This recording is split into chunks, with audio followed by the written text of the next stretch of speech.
Dad's 65th birthday party was supposed to be a celebration, but I should have known better.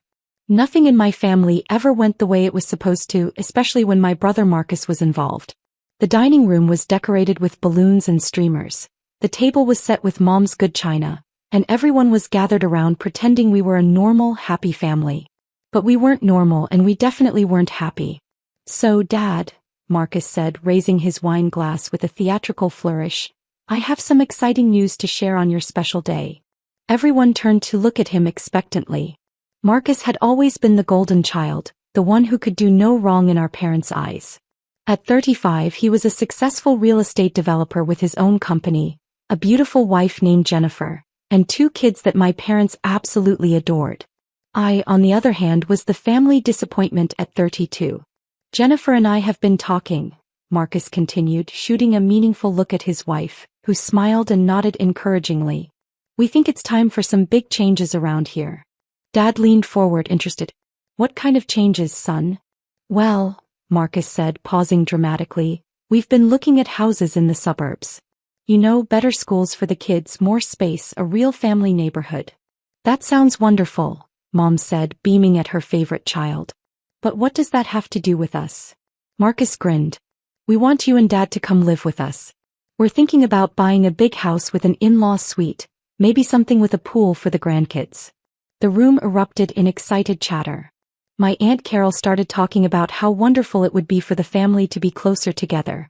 My Uncle Jim nodded approvingly about smart financial planning, and my cousin Beth immediately started asking about the pool. "But wait," Dad said, looking confused. "What about this house? We've lived here for 30 years. "That's the best part," Marcus said, his grin getting wider. "We sell this place and use the money toward the new house. The market's hot right now and this neighborhood is really up and coming. We could probably get $800,000, maybe more." I felt my stomach drop. This was the house I'd grown up in, the house where I'd had my first kiss on the front porch, where I'd graduated high school, where I'd spent countless hours helping Dad with repairs and renovations. More importantly, it was the house where I currently lived. After my divorce 2 years ago, I'd moved back in with my parents while I got back on my feet.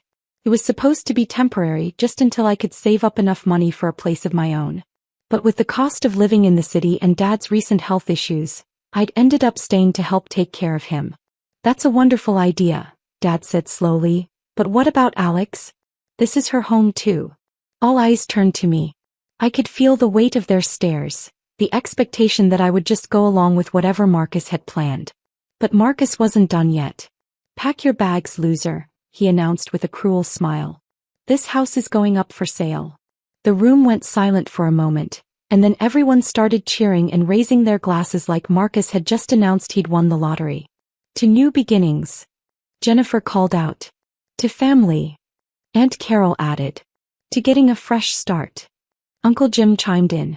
I sat there in shock, watching my family celebrate my homelessness like it was the best news they'd heard all year. Not one person asked where I was supposed to go or if I had the money for a security deposit, or if maybe they should have discussed this with me before making the announcement at Dad's birthday party. "Now Alex can finally learn to stand on her own 2 feet, Mom said approvingly. "It's about time she stopped depending on us for everything." "Exactly," Marcus agreed. "She's 32 years old. Most people her age have their own houses, their own families, their own lives. It's embarrassing having her live here like some kind of teenager." The words stung, but what hurt more was watching my parents nod in agreement. Dad, who I'd been taking care of since his heart attack 6 months ago, just sat there and let Marcus talk about me like I was some kind of burden. "I think this will be good for everyone," Jennifer added with fake sympathy. "Alex needs to learn independence and you two need your freedom back." "When were you thinking of putting the house on the market?" Aunt Carol asked excitedly. "As soon as possible," Marcus replied. "I already talked to a realtor friend of mine. She said we could have it listed by the end of the week if we move fast." "The end of the week?" I finally found my voice.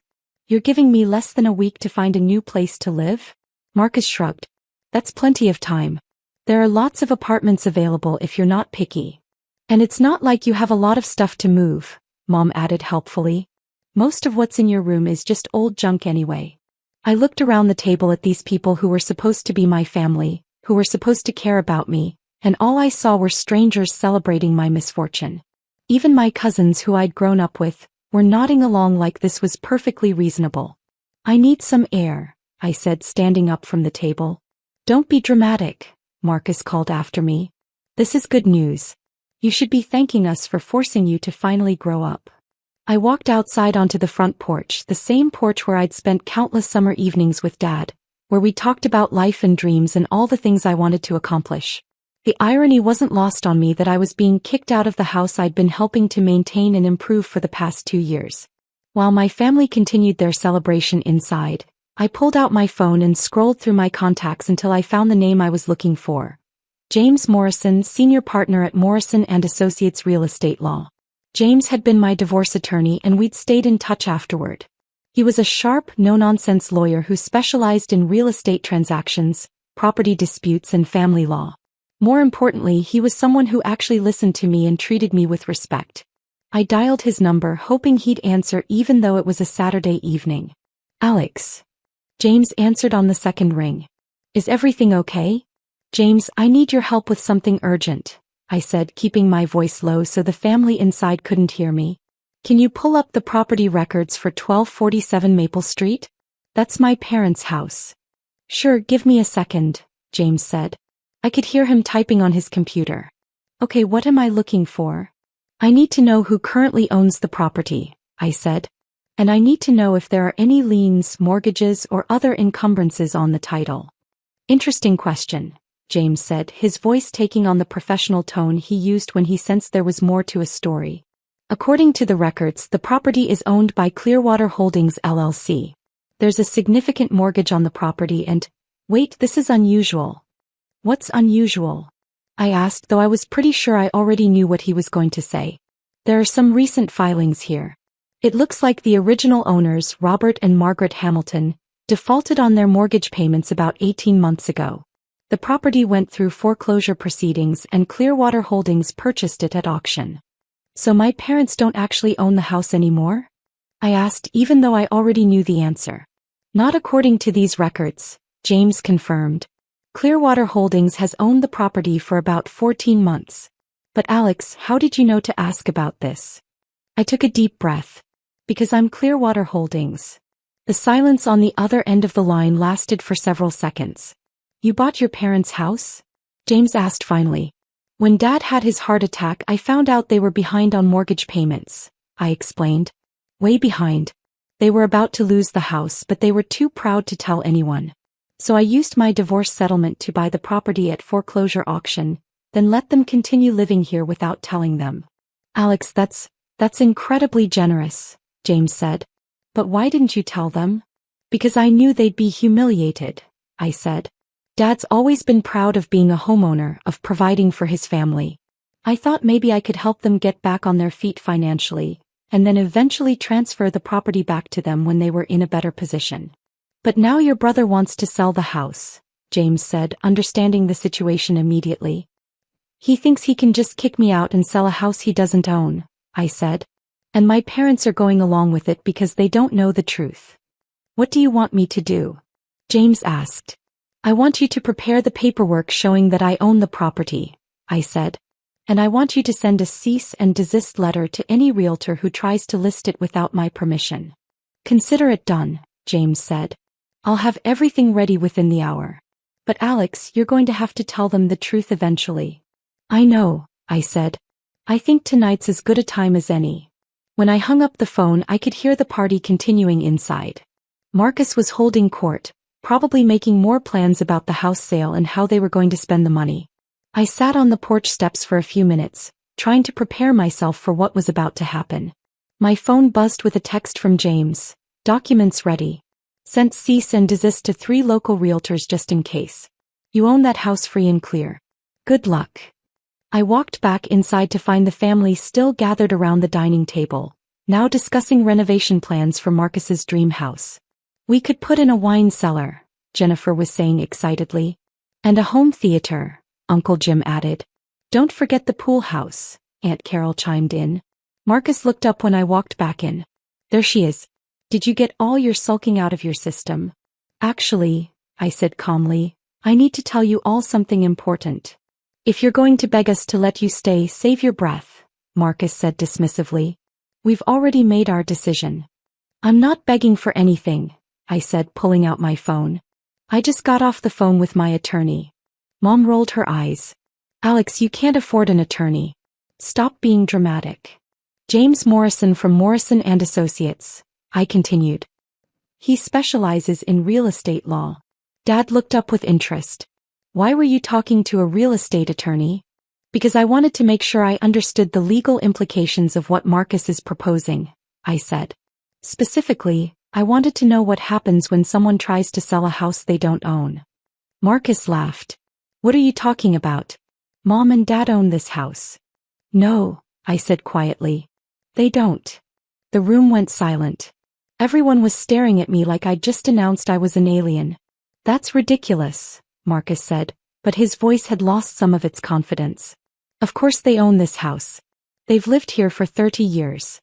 They lived here for 30 years, I corrected. But they haven't owned it for the past 14 months. Dad's face had gone pale. Alex, what are you talking about? I looked at my parents, these proud people who had struggled so hard to keep their financial problems secret. Dad, when you had your heart attack, I found out about the mortgage default. You were behind on payments for almost a year. That's impossible, Mom said, but her voice was shaking. You were 3 months away from foreclosure, I continued gently. The bank had already started proceedings. You were going to lose the house. But we worked it out, Dad said desperately. The bank agreed to a payment plan. No, Dad, I said softly. The house went to foreclosure auction. It was sold to pay off the mortgage debt. Marcus was looking back and forth between me and our parents, his confident smirk finally starting to fade. If the house was sold, then who owns it now? I took a deep breath. I do. The silence that followed was deafening. Everyone in the room was staring at me like I'd just confessed to murder. That's impossible, Marcus said finally. You don't have that kind of money. My divorce settlement, I explained. When Tom and I split up, I got half of everything. The house, the investments, the business. It came to about $900,000. Jennifer's mouth fell open. You had $900,000 and you've been living here like you're broke? I used most of it to buy this house and pay off the remaining mortgage debt, I said. I wanted to make sure Mom and Dad had a place to live. But why didn't you tell us? Mom asked, tears starting to form in her eyes. Because I knew you'd be embarrassed, I said. And I hoped that maybe Dad's health would improve, that you'd be able to get back on your feet financially, and I could eventually transfer the property back to you. Marcus was shaking his head in disbelief. So when I said we were going to sell the house, you were talking about selling my house, I finished. Without my permission. But you let us think we still owned it, Dad said, his voice breaking. I didn't want you to feel like you'd lost everything, I said.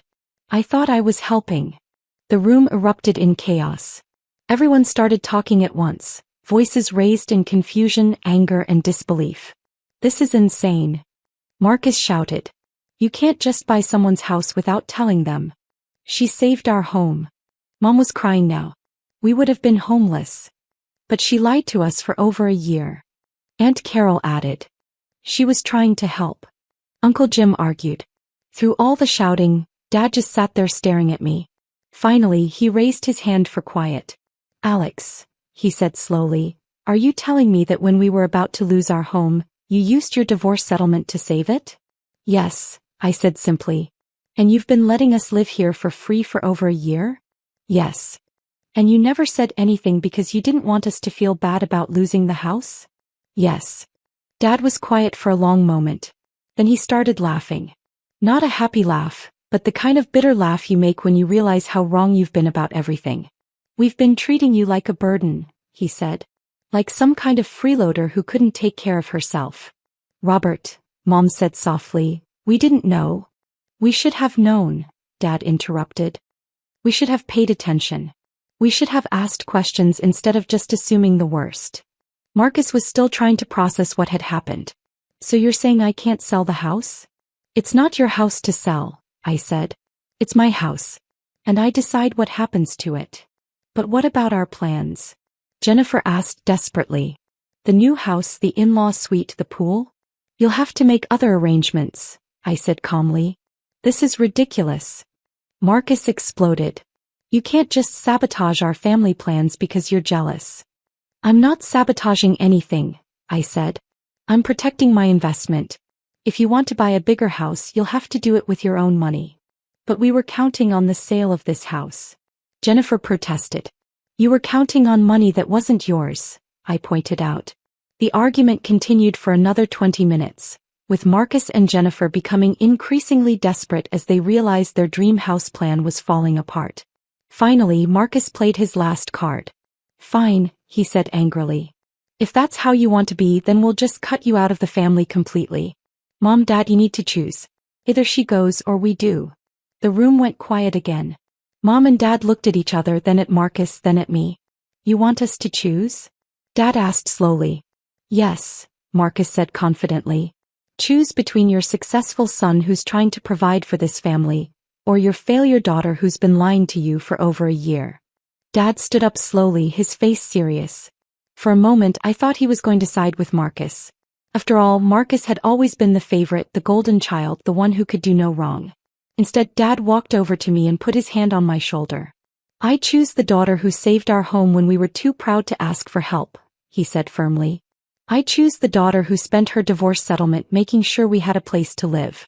I choose the daughter who's been taking care of me since my heart attack, even though we've been treating her like she was the one who needed taking care of. Mom stood up and walked over to us. I choose the daughter who put our family's needs before her own financial security, she said, tears streaming down her face. I choose the daughter who's been living here not because she needed our help, but because she was helping us. Marcus stared at them in shock. You're choosing her over me? We're choosing the person who's actually been taking care of this family, Dad said. While you've been making plans to profit from what you thought was our house, she's been making sure we still had a house to live in. This is unbelievable, Marcus said, grabbing Jennifer's hand. Come on, we're leaving. Marcus, wait, Mom called after him. No, he said, turning back to face us. If this is how you want it, then fine. Don't expect any help from us when you need it. And don't expect to see your grandchildren anymore.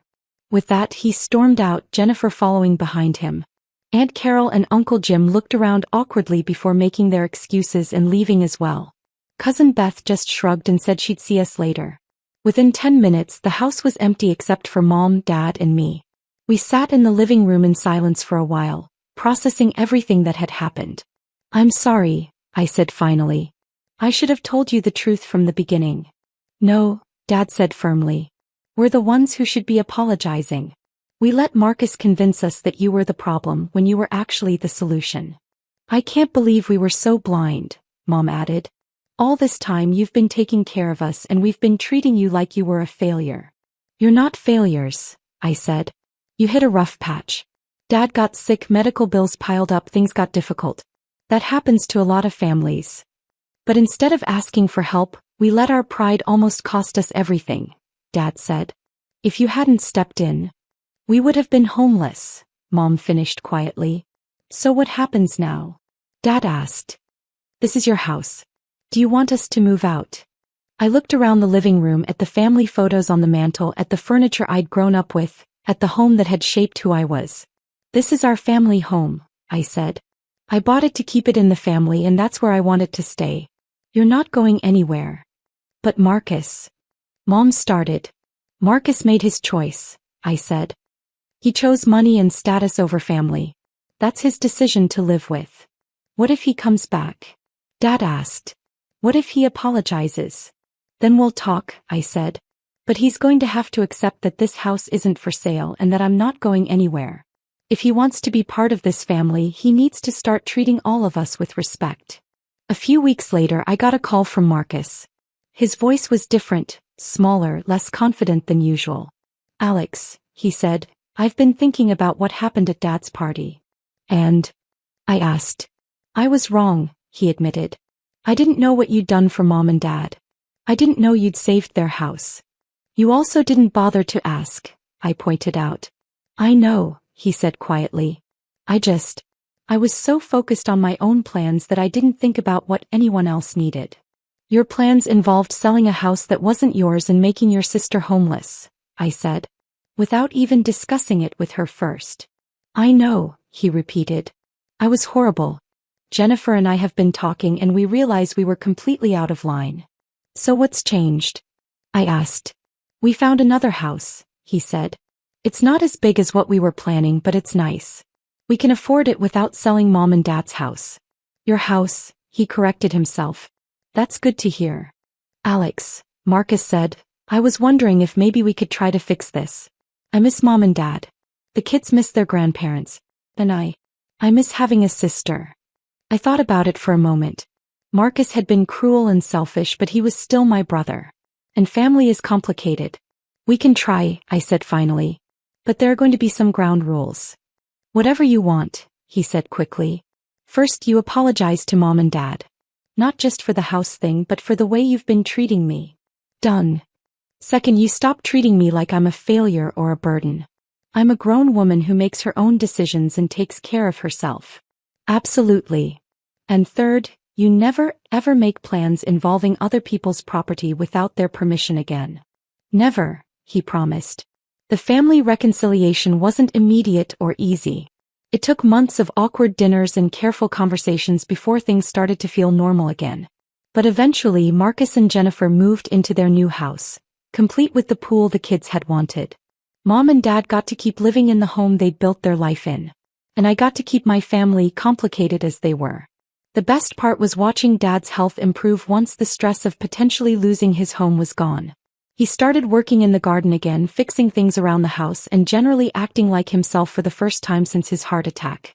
You know what the funny thing is? He said to me one evening as we sat on the front porch, the same porch where I'd made the phone call that changed everything. What's that? I asked. Marcus spent all that time calling you a loser and a failure, Dad said. But you're the one who turned out to be the most successful of all of us. How do you figure? Success isn't just about making money or having a fancy job, Dad said. It's about being there for the people you love when they need you most.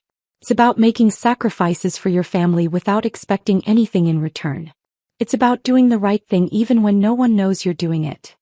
He was quiet for a moment, then added, by that measure, you're the most successful person I know. As I sat there on the porch of the house I'd saved, surrounded by the family I'd protected, I realized Dad was right. Success wasn't about the size of your house or the amount of money in your bank account. It was about the choices you made when things got difficult, the way you treated the people you loved, and the legacy you left behind. Marcus had learned that lesson too eventually. And in the end, that made all the difference.